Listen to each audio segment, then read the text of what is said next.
Oi, gente, tudo bem com vocês? Programa Brasil Consciência no Ar, trazendo hoje as informações sobre a crise orçamentária que atinge os 17 institutos de pesquisa ligados ao Ministério de Ciência e Tecnologia.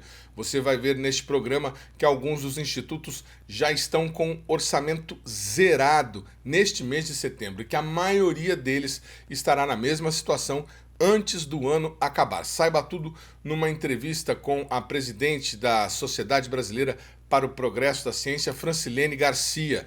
Você também vai ter informações sobre a reunião preparatória para a COP30, que foi realizada na semana passada no Pará. O INPE participou ativamente dos trabalhos que foram responsáveis por montar uma carta que será analisada durante o evento internacional. Antes, a gente parte para um giro de notícias, começando com a manifestação de apoio da Associação das Indústrias Aeroespaciais Brasileiras ao IAE.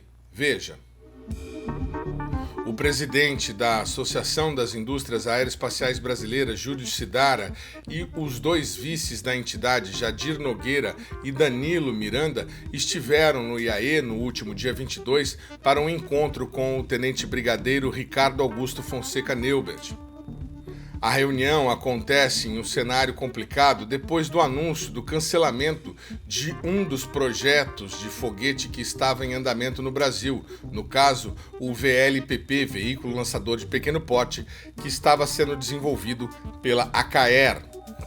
A ACAER não faz parte da Associação das Indústrias Aeroespaciais Brasileira, mas os 3 outros projetos em andamento estão sob responsabilidade de empresas associadas. São eles o Micro Lançador Brasileiro, o MLBR, o outro VLPP que está a cargo da empresa Senic, o veículo Rato, que pretende desenvolver um acelerador para o hipersônico 14X, e o veículo lançador de microsatélite, o VLMAT, que nós já falamos aqui no nosso programa. A divulgação oficial não incluiu qualquer informação sobre quais ações serão feitas pela AIAB para estimular ou ajudar o IAE a desenvolver os projetos. Na prática, todos os projetos em andamento já têm envolvimento das empresas associadas. Na semana passada, o Brasil Consciência trouxe uma análise crítica sobre todos os projetos de veículo lançador brasileiro e vale a pena conferir o outro lado da história. Agora vai, né? Bom, a gente continua falando sobre o desenvolvimento dos veículos lançadores brasileiros, os projetos, os vários projetos que a gente tem nessa área. A gente fala mais especificamente agora sobre o desenvolvimento do motor L25, o motor a propelente líquido que está sendo projetado para substituir o motor S-44 no VLM. Para você que não acompanha o nosso programa, que não acompanha o Programa Espacial Brasileiro, a gente explica rapidamente. O VLM, o Veículo Lançador de Microsatélite, o maior projeto de foguete oficialmente em andamento no Brasil, é composto por 3 estágios. Os 2 primeiros têm como base um motor S-50 que está a cargo da Avibras. A gente mostrou há 2 semanas, inclusive, que tem um motor S50 lá preso dentro da fábrica. Se você quiser conferir, assista o nosso programa. Muito bem, o terceiro estágio do VLM é um motor S44 no projeto atual, mas o VLM ainda nem sequer está pronto e a aeronáutica já está projetando um novo terceiro estágio, que seria então esse motor a propelente líquido, o L25. Segundo a proposta, o IAE deve desenvolver um protótipo desse motor a propelente líquido e movido a etanol, inclusive, até o ano de 2030. Nós fizemos uma série de perguntas para o IAE e para a aeronáutica sobre esse desenvolvimento. Não vamos ficar aqui lendo para vocês, porque a resposta não veio pergunta a pergunta. A aeronáutica emitiu uma nota dizendo o seguinte: a Força Aérea Brasileira, por meio do Departamento de Ciência e Tecnologia Aeroespacial, informa que foram realizados ensaios nos primeiros modelos de desenvolvimento da câmara de empuxo e de uma das bombas de propelente. O MFPL, o L25, possui diversos subsistemas em diferentes estágios de desenvolvimento no momento, segundo a nota. A nota ressalta ainda que a complexidade do projeto e as restrições de determinados produtos e soluções da indústria nacional implicam na necessidade de desenvolvimento de processos de manufatura de componentes, por exemplo. Sempre que possível, ainda segundo a nota, o projeto vai priorizar o emprego de componentes nacionais ou de processos desenvolvidos no Brasil. Ainda segundo a nota, o projeto L75 concluiu a fase 1, deixando como legado lições aprendidas e infraestrutura de ensaios, minimizando a necessidade de investimentos para o projeto atual. Na atual fase do projeto, que contempla os ensaios funcionais de um modelo de engenharia, já foram destinados recursos da ordem de 25 milhões, segundo a nota da Aeronáutica. Para as próximas fases do projeto, há um planejamento financeiro a ser realizado. Finalmente, a nota da FAB diz que, considerando que o MFPL L25 é um motor de último estágio, a possibilidade de qualquer ensaio em ambiente relevante pode ser considerada no futuro. Muito bem, vocês acabaram de ter uma demonstração de como é o trabalho jornalístico na apuração de informações do Programa Espacial Brasileiro no que diz respeito ao lado militar do programa. A gente pergunta, eles respondem aquilo que querem. A gente continua falando do DCTA, mas agora a gente vai fazer referência a um dos nossos espectadores, o Paulo Argondizo Schmidt, espero estar pronunciando corretamente o nome dele, comentou em um dos nossos últimos vídeos, o vídeo em que nós falamos sobre o Laboratório Brasileiro de Terras Raras, o primeiro do país a fazer o processamento de terras raras. Naquele vídeo, nós mostramos que há no DCTA um laboratório de titânio que foi pioneiro no Brasil no desenvolvimento de tecnologias com o titânio. E o Paulo respondeu no nosso vídeo que o grande responsável pela obtenção e elaboração da esponja de titânio no laboratório do DCTA foi o major engenheiro Carlo Schmidt Hoover. Eles têm aí o mesmo sobrenome, talvez sejam parentes, e é verdade, o Paulo está certo. A gente aproveita esse momento para lembrar então do engenheiro metalúrgico Carlo Firmo Schmidt Hoover, que morreu em 2017. Ele foi major do Exército Brasileiro e pesquisador do IAE por 29 anos. Em 69, ele assumiu a chefia do projeto Titânio na divisão de materiais do IAE, o laboratório que nós mostramos, quando então desenvolveu com sua equipe a tecnologia para a obtenção de titânio metálico, até hoje a única experiência de sucesso na produção de titânio metálico em escala piloto na América Latina. A patente da tecnologia possibilitou ao DCTA a conquista pela primeira vez do prêmio Governador do Estado de Invento. A tecnologia de produção de titânio metálico desenvolvida pelo Major Hoover no IAE foi repassada sem custos para a Companhia Vale do Rio Doce, que produziu cerca de 30 toneladas de esponja de titânio entre 1988 e 1991.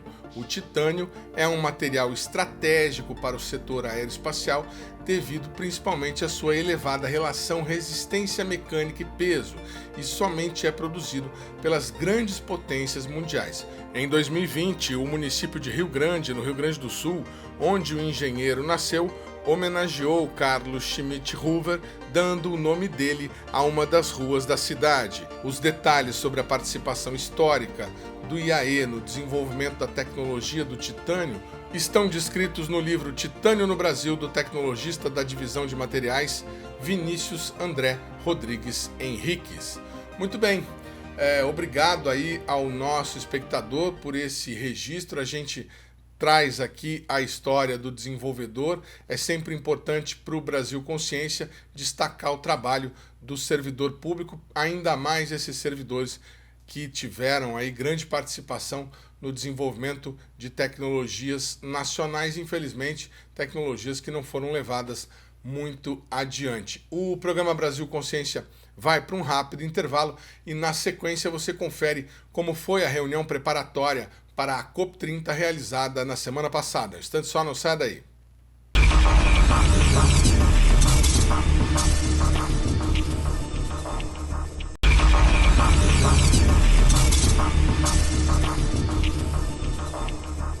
Segundo bloco, o programa Brasil Consciência de volta, e a gente fala agora sobre a reunião preparatória para a COP30, que foi realizada na semana passada no Pará. Representantes de diversas entidades de pesquisa do país, entre elas do INPE, participaram do encontro para formular propostas de preservação para a Amazônia que serão discutidas durante a COP30. Acompanhe como foi o evento.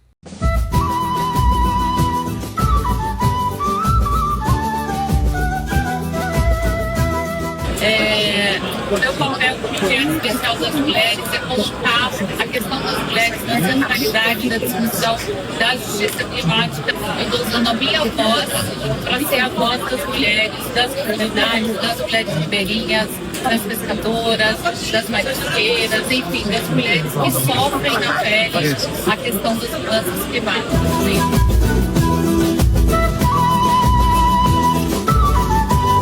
Então, essa reunião desses 2 dias foi fabulosa, porque juntou essa inteligência da Amazônia, a ciência, os técnicos, as grandes instituições, e essas propostas todas já apresentam soluções na Amazônia, pensadas na Amazônia, desenvolvidas na Amazônia, e essas soluções para os 30 grandes temas que nós escolhemos como os temas da agenda de ação da COP30.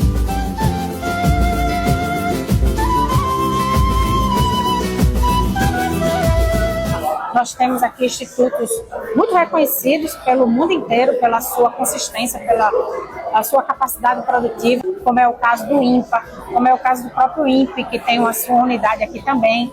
E são fora as universidades e CTs que dialogam com esse desafio da região amazônica, desse bioma que é o mais potente do Brasil e dos maiores do planeta. O dia do encontro da comunidade científica da Amazônia com a presidência da COP é marcado pela entrega do documento, que é uma síntese das contribuições dessas organizações científicas para a agenda de ação proposta pela presidência da COP e também as contribuições para os compromissos nacionalmente determinados do Brasil. Poderia destacar vamos dizer, uma contribuição importante do INPA para essa agenda da política climática brasileira.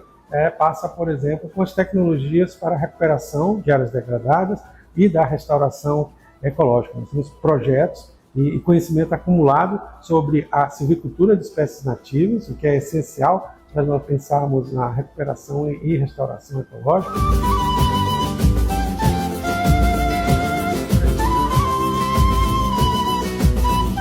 Calma, respira, porque eu tô travando. Respira, peraí. Muito bem, vamos em conexão direta com o INPE do Pará para falar com a coordenadora da unidade local, doutora Alessandra Rodrigues Gomes, que esteve no evento e que vai trazer para a gente as informações. Doutora Alessandra, obrigado por aceitar o nosso convite. Explica para a gente como é que foi, quais foram as principais propostas que vocês tiraram desse evento. Ok, obrigada pelo convite, digo eu. Bem, eu vou falar um pouquinho sobre como surgiu essa ideia. Essa ideia surgiu do Conselhão, né, do Conselho da Presidência da República e junto com a presidência da COP. Então, ao Conselhão coube a missão de reunir as instituições de ciência e tecnologia da Amazônia, ou que também atuam na Amazônia, como é o caso do INPE, e trabalhar numa carta para ser entregue para a presidência da COP30, que vai ser realizada em Belém.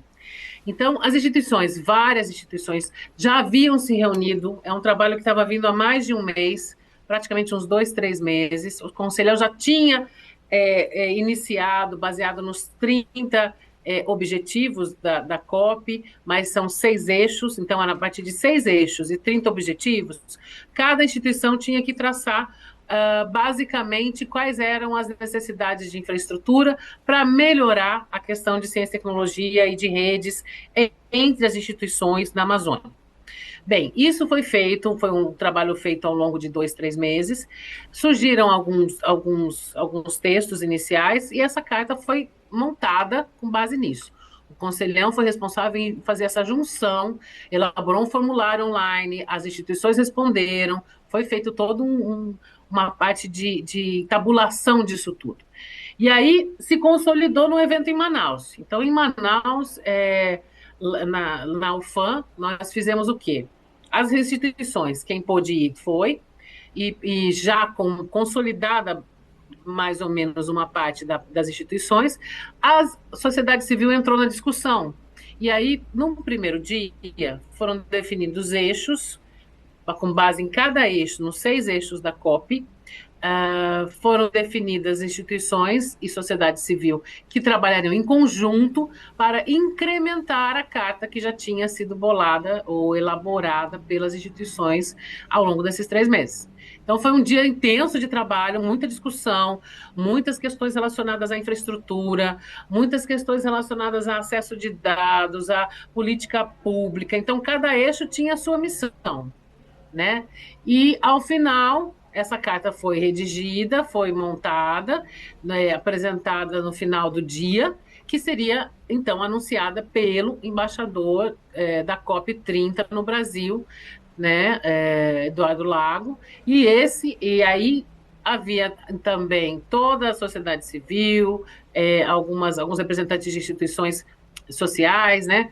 Então, e aí com a presença da Janja, né, da primeira-dama, essa carta foi divulgada amplamente, dizendo quais eram os anseios de ICTs e sociedade civil para com a COP, ou seja, o que a gente espera do movimento que tem causado. Com a COP, a gente está fazendo muita interação, nós estamos interagindo muito, então, o que a gente quer é que isso não se perca depois da COP terminada, que isso não vire nada. Então, a ideia é que isso aconteça, essas interações aconteçam, e a gente tem um registro disso para, no futuro, continuar fazendo essas interações e melhorar essa rede entre as instituições de pesquisa que atuam na Amazônia.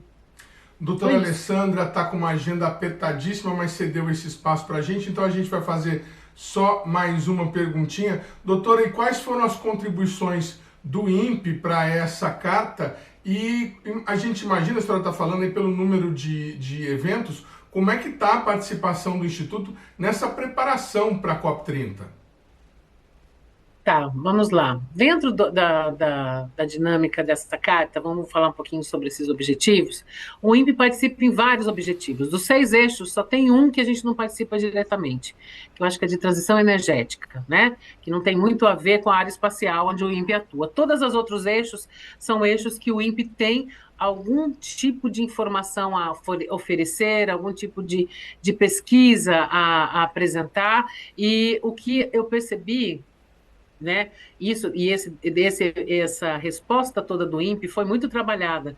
Não fui só eu que fui lá e apresentei uma resposta. Isso foi trabalhada com o diretor e com outros pesquisadores do INPE. Então, quando eu recebi a missão de trabalhar esses objetivos, a primeira pessoa que eu fui falar foi com o diretor para saber se estava tudo alinhado dentro do nosso escopo de trabalho também, e pedir a ajuda de alguns colegas, porque são da área, né, já tem uma atuação na COP30, então eu achei que eu precisaria de uma oxigenação na minha informação, né?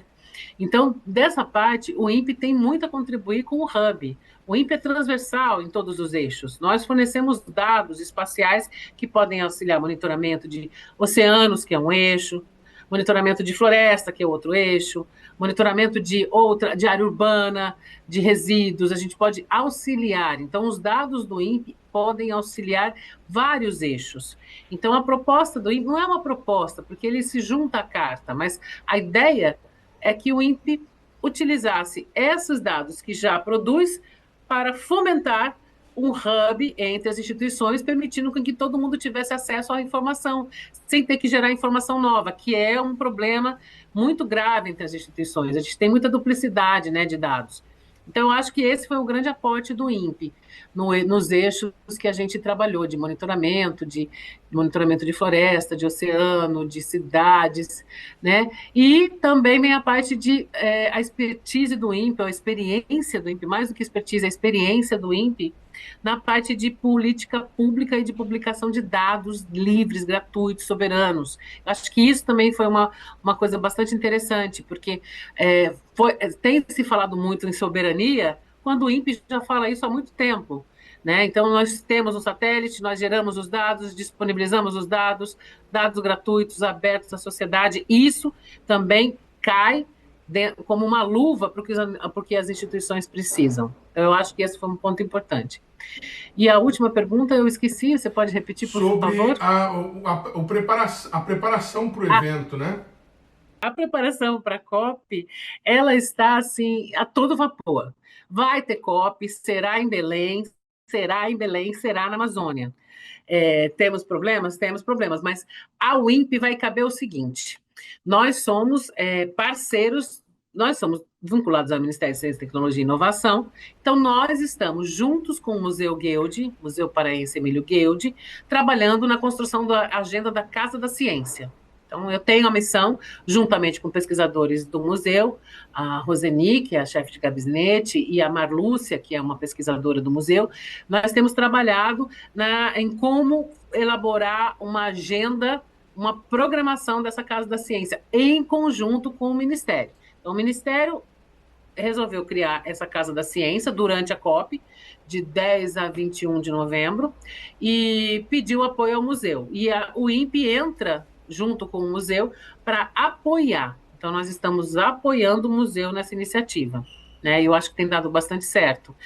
Muita interação, muito prazo, muita entrega, muitas entregas no sentido de dados, de informação, e muitas conexões para definir quem são as pessoas que vão palestrar, quem vai dar as aulas, quem vai ministrar as aulas magna, quem vai fazer parte de uma mesa redonda. Então, isso é um trabalho bastante cansativo, tendo em vista o tamanho do Ministério, e eu não estou falando só de INPE nem de museu, estou falando de Ministério. Então, é um Ministério inteiro trabalhando e a gente tendo que fazer muita articulação. Tem sido dias intensos, tem sido um trabalho bastante legal para fazer, bastante interessante. Eu acho que no final a gente vai ter uma agenda muito competitiva, né, porque todo mundo quer fazer uns side eventos, os eventos paralelos, né, da COP, e vai ficar dentro do Museu Guild, que já é por si só um local que a gente tem que visitar quando vem a Belém, né, porque é o Parque Zoobotânico no centro da cidade. Então acho que vai ter um apelo muito interessante. A Casa da Ciência, de 10 a 21 de novembro. Quando que vocês devem divulgar a programação final, fechar esse trabalho?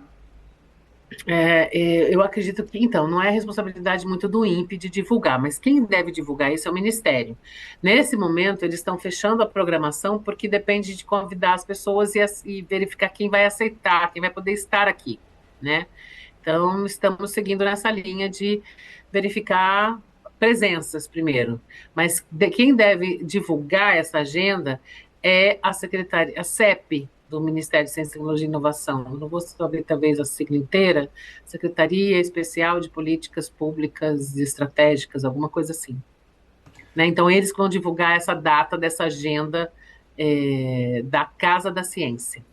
Tá certíssimo. Olha, eu quero agradecer demais a participação da doutora Alessandra Gomes aqui no nosso programa, e a gente deseja sucesso aí nos preparativos, e tendo novidade, entre em contato com a gente que a gente divulga por aqui, tá joia? Tá bom, muito obrigada. E por falar em Amazônia e combate ao desmatamento, o INPE apresentou no último mês um balanço das ocorrências de desmatamento registradas pelo sistema DETER. Houve queda significativa em várias regiões do país. Acompanhe. Bem, o INPE mantém 2 sistemas de monitoramento, acho que todo mundo já sabe disso, mas é sempre bom a gente lembrar.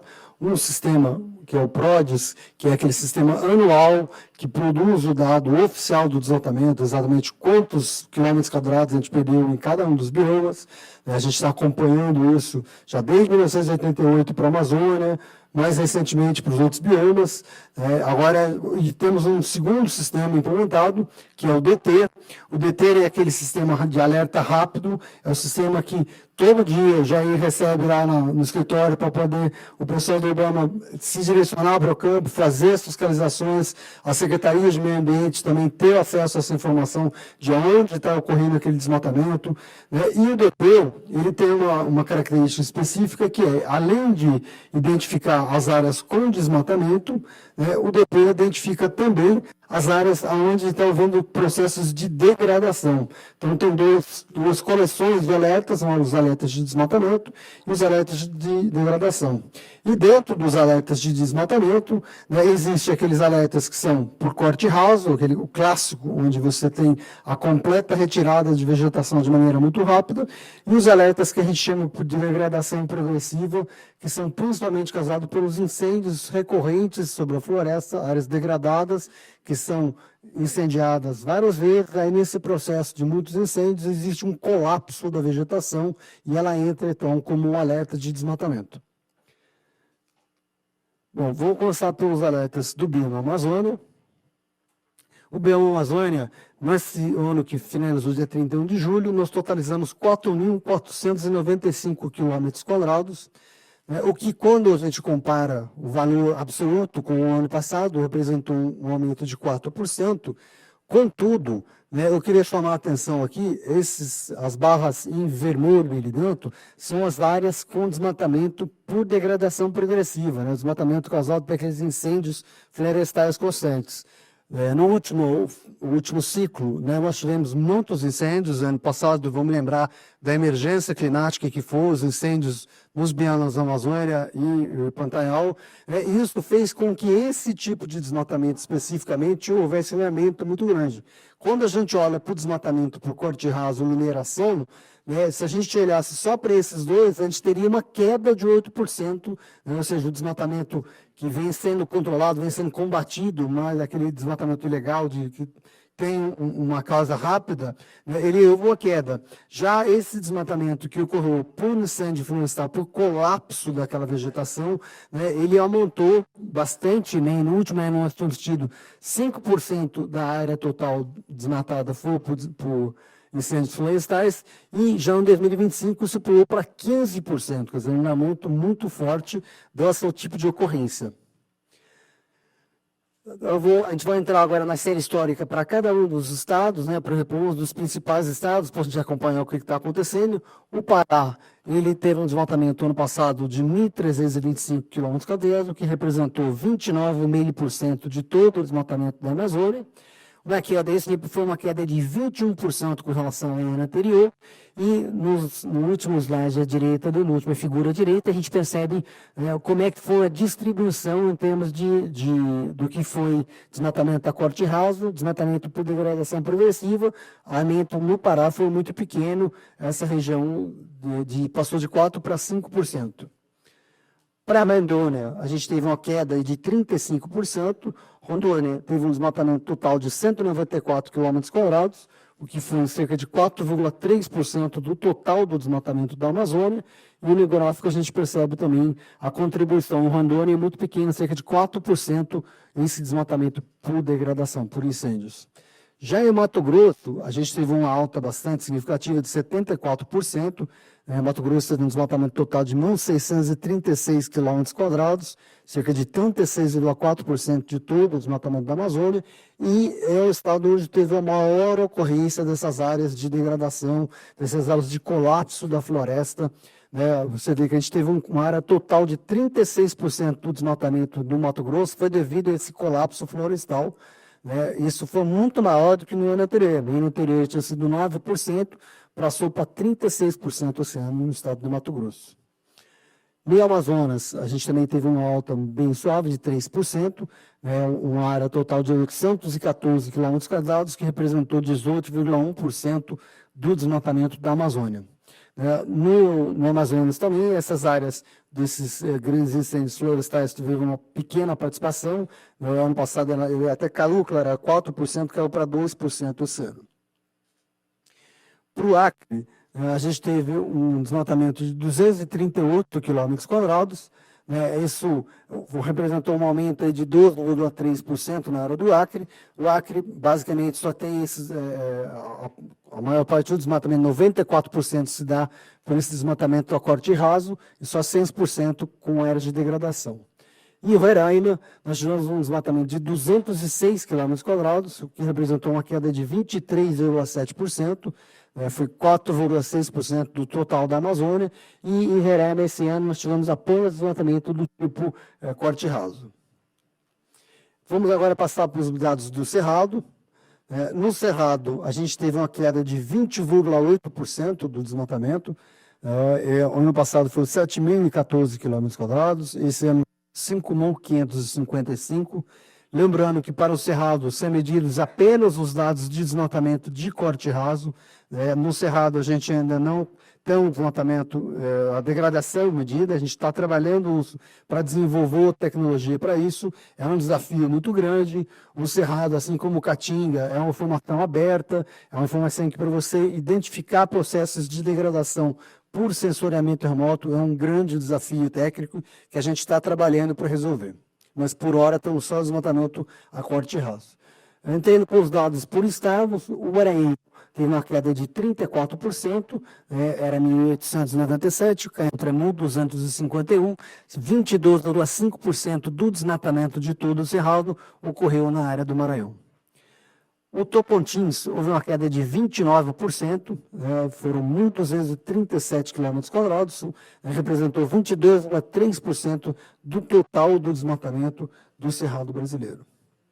A Bahia contribuiu com 13,2%, com área desmatada de 732 km², isso representou uma queda de 7%. É importante de ressaltar que essa queda pode ser, ela é absolutamente, em termos, o valor absoluto é menor que outros estados. Vamos lembrar que ano passado a Bahia já vinha de uma grande queda, uma queda de quase 50% no anterior, então é óbvio que quanto maior essas quedas, mais difícil cada vez mais você continuar com esse processo de queda. Acho que acabou por aqui. Passa o próximo para mim, que não está indo aquele passarinho. O Mato Grosso, nós tivemos uma queda de 19% na área de Cerrado. Vou lembrar que Mato Grosso ele tem áreas florestais e tem áreas que estão dentro do bioma Amazônia, e tem áreas de formações de Cerrado, que estão no bioma Cerrado. Então, aqui a gente está falando dessa área do Cerrado. Dentro do Cerrado, então, o ano passado foi 492, esse ano caiu para 400 quilômetros, isso é cerca de 7,2% do desmatamento no Cerrado. Minas Gerais contribuiu com 5,1%, foram 284 km² desmatados, representando uma queda de 34% em relação ao ano anterior. O Piauí, agora mudando um pouco os processos de queda, o Piauí foi o único dos grandes estados que apresentou um processo de alta significativo. O Piauí, no ano passado, tinha tido 876 km² desmatados. Esse ano foram 1.163 km desmatados, o que representa 33% de aumento com relação ao ano passado. E essa área total de 1.163 representa 22,3% de todo o desmatamento do Cerrado brasileiro. E, finalmente, eu vou lhes falar do bioma Pantanal. O bioma Pantanal é a primeira vez que a gente tem 2 ciclos completos para poder fazer essa comparação de um ciclo com o outro. Com essa comparação, agora a gente teve uma queda de 72% em relação ao ano anterior, no que diz respeito à supressão. A gente percebe que todos os meses ao longo desse último ano foram bem menores do que nos meses do ano anterior. E na área dos incêndios florestais, a gente teve uma queda de 9% com relação ao ano anterior. Foram 17.600 km² no ano anterior, esse ano 16.125 km². Por hora é só isso que a gente tem e fico à disposição para qualquer dúvida. Muito obrigado.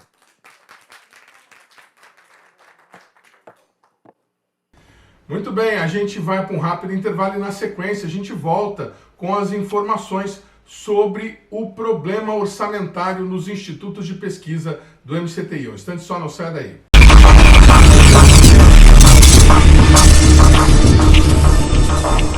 Muito bem, amigo do programa Brasil Consciência, a gente fala agora sobre um assunto não muito agradável para aqueles que defendem e acreditam na ciência brasileira.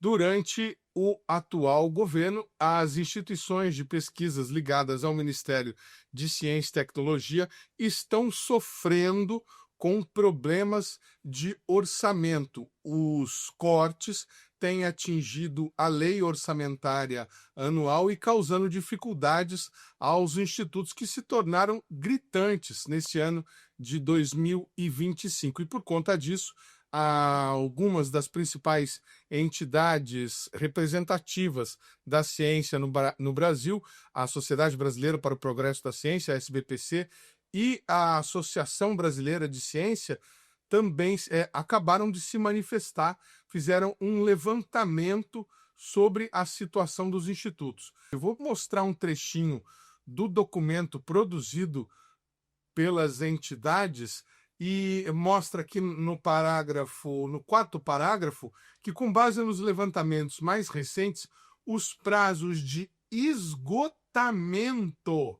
dos recursos dessas instituições variam entre agosto e novembro desse ano. Ou seja, neste momento, no finalzinho de agosto, já tem instituição de pesquisa ligada ao MCTI sem recurso. E aí a lista detalha, né? Eles fizeram um detalhamento de quais são essas entidades. Neste mês de agosto de 25, o MAST e o INPA já estão ficando com caixa zero. Para setembro, nós temos nada mais nada menos do que o CBPF, o INSA, o CTI, o CETEM, o CEMADEM, o ON, o MPEG, o IBIC e o IMA.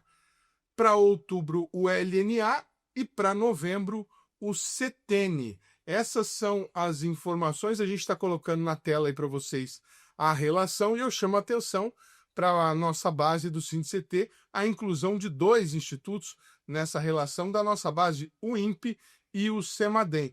Para falar sobre esse assunto, a gente tem o prazer de receber no nosso programa a nova presidente da Sociedade Brasileira para o Progresso da Ciência, Francilene Garcia, que tem mais detalhes. Francilene, o que aconteceu com os institutos de pesquisa, com a comunidade científica, para que as duas entidades se reunissem e decidissem fazer essa manifestação? Pois não, Edmond, e a todos os ouvintes. Bom, é importante esclarecer que desde a retomada do FNDCT sem contingenciamentos, né, desde 2022, mesmo com os recursos que passaram a irrigar o Sistema Nacional de Ciência, Tecnologia e Inovação do nosso país, houve, de maneira presente e repetitiva desde 2003, uma redução no âmbito da Lei Orçamentária Anual nos recursos discricionários do Ministério da Ciência, Tecnologia e Inovação. Esses recursos discricionários, é bom explicar a todos e todas, são importantes para custear a manutenção básica dessas unidades de pesquisa, dessas 17 unidades de pesquisas do MCTI. Isso implica, obviamente, na fonte principal de recursos para bancar as contas das concessionárias de água, energia, a contratação dos serviços terceirizados, as aquisições de insumos e, obviamente, aquilo que é fundamental para uma infraestrutura de pesquisa importante, que é a sua manutenção, a manutenção dos equipamentos. A redução desses recursos discricionários em lei orçamentária causou um repasse menor a estas unidades de pesquisa do que o necessário, o que fez com que cheguemos agora em agosto de 2025, de fato, com uma situação caótica.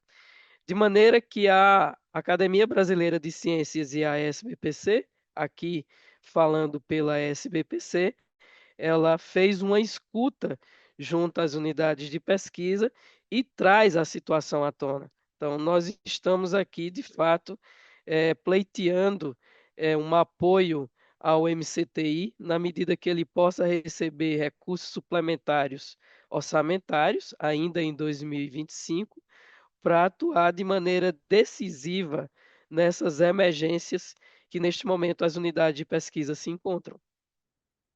A doutora Francilene estava me falando aqui em off, antes da gente começar a gravar, que tem áreas do CBPF no Rio de Janeiro que estão sendo fechadas para economizar luz e tudo mais.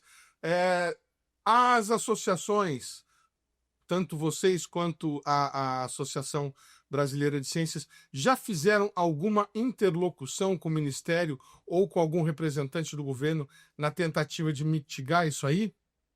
Com certeza, Edmond. Nós tivemos, por ocasião da reunião anual da SBPC em Recife, uma agenda importante com a ministra Luciana Santos, onde nós apresentamos a ela um conjunto de temas, de pautas importantes para a comunidade científica, dentre as quais essa do problema orçamentário que enfrenta as unidades de pesquisa daquele ministério. E estamos, nesse momento, também buscando uma audiência conjunta SBPC-ABC com o ministro da Fazenda, ministro Haddad, exatamente para chamar a atenção também em relação a algumas dessas pautas, inclusive essa das unidades de pesquisa.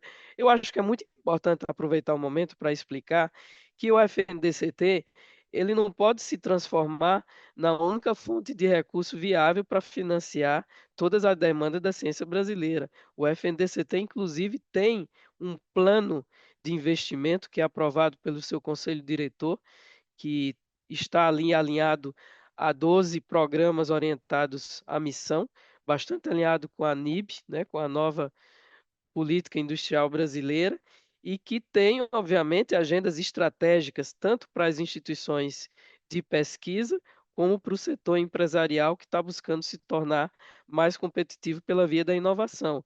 Mas existem algumas agendas que precisam ser mantidas, como acontece inclusive no caso das universidades, como é o caso das unidades de pesquisa vinculadas ao MCTI, que não necessariamente são para ser remuneradas pelo fundo.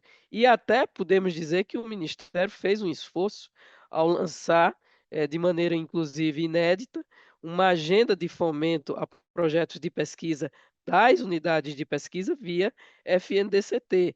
É claro que isso interessa, é importante, porque elas estão integradas de alguma forma às agendas dos 12 programas orientados à missão, mas existe uma infraestrutura básica que precisa ser mantida. E essa infraestrutura, ela depende necessariamente de recursos discricionários em lei orçamentária, tá? Então é importante que isso seja repetido. Então, sim, nós estamos buscando. E é importante dizer que essa agenda, ela não é só para 2025, para resolver o problema urgencial, emergencial. Ela também olha para a LOA de 2026, que vai ser entregue nos próximos dias, né, até o final deste mês presente, para avaliação do Congresso Nacional. Então, que os congressistas também possam estar cientes, né, sobretudo a relatoria da lei orçamentária para 2026, de que é preciso resolver esse problema. E veja, eu vou citar mais um elemento: nós não estamos falando em recursos demasiados, nós estamos falando em um acréscimo de 150 milhões de reais para 2026, algo significativamente pequeno, considerando o orçamento, por exemplo, do próprio MCTI. Então, é preciso que os congressistas que vão avaliar a próxima lei orçamentária, as agendas de outros ministérios da esplanada, como é o caso da Fazenda, da Casa Civil, do Planejamento, estejam sintonizados com a necessidade de se enfrentar este problema. Tá certo. Deixa eu ver se eu entendi o que a doutora Francilene está falando. Quer dizer, pelo que eu entendi, as pessoas não podem confundir orçamento com o FNDCT. O FNDCT é um recurso para fomento, para investir em projetos, em desenvolvimento, em inovação, e ele não serve para pagar custeio, não pode ser usado, como costumam dizer, é uma verba carimbada ou algo assim. O FNDCT não serve a esse propósito. Além disso, a relação que a gente está trazendo de volta para vocês aqui na tela são 17 institutos, né, 17 institutos de pesquisa ligados ao MCTI, e eles somam anualmente 308 milhões de reais, 308,2 somaram na lei orçamentária na UPLOA, que vai ser enviada agora para 2026, 308 milhões. O que eles estão reivindicando é o acréscimo de 150 milhões a esse montante para que os institutos possam sobreviver durante o ano sem ter que pedir dinheiro para ninguém. Doutora Francilene, essa situação ela poderia ser resolvida, por exemplo, com o estabelecimento de uma margem mínima constitucional para investimento em ciência e tecnologia, uma vez que é consenso, inclusive com os setores mais conservadores ou mais retrógrados da sociedade, de que é preciso investir em ciência e tecnologia para ter desenvolvimento? Com certeza, Edmond, e eu diria mais. A recente crise que as universidades públicas brasileiras tiveram também fez com que, em diálogo com o próprio MEC, o ministro Camilo Santana já falasse em alguma relação fixada em lei orçamentária, exatamente para esse custeio básico das universidades. Eu entendo que a gente tem uma situação similar em relação às unidades de pesquisa, que fazem parte da musculatura da infraestrutura científica e estratégica do país e, assim, precisam ter as condições de atuação da melhor forma possível.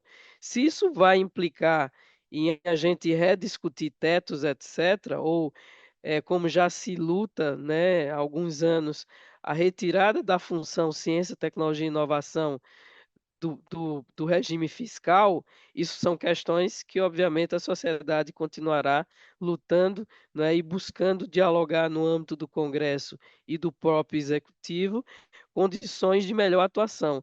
É natural que, inclusive, nós estamos aí próximos a realizar uma COP30, é natural que não há como se pensar em NDCs, desdobramentos de atendimento e cumprimento de questões relacionadas ao Acordo de Paris e ao que vai ser ajustado a partir da COP30, sem que haja ciência, sem que haja investimento em pesquisa científica. Então, é preciso assegurar as boas condições de atuação. E em tempos em que o Brasil dialoga muito fortemente, né, a necessidade de ter soberania tecnológica e ser protagonista em algumas áreas, mais razão ainda para que a gente tenha a autonomia e a capacidade de investimento mínima desejável, inclusive a essas unidades de pesquisa que compõem o nosso MCTI. Somente para a gente ilustrar para aquele desavisado que pode pensar assim, mas bom, como é que eles não chegaram à conta certa se esse orçamento é para custos fixos e tudo mais?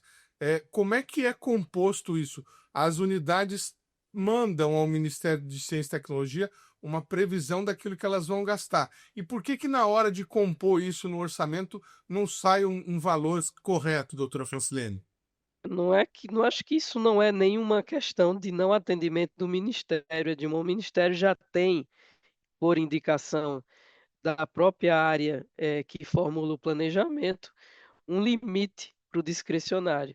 E aí, quando ele recebe a conta final de todas as demandas que ele identifica, naturalmente que ele sai fazendo cortes. E coube cortes a parte das unidades de pesquisa nesse montante que nós já colocamos aí.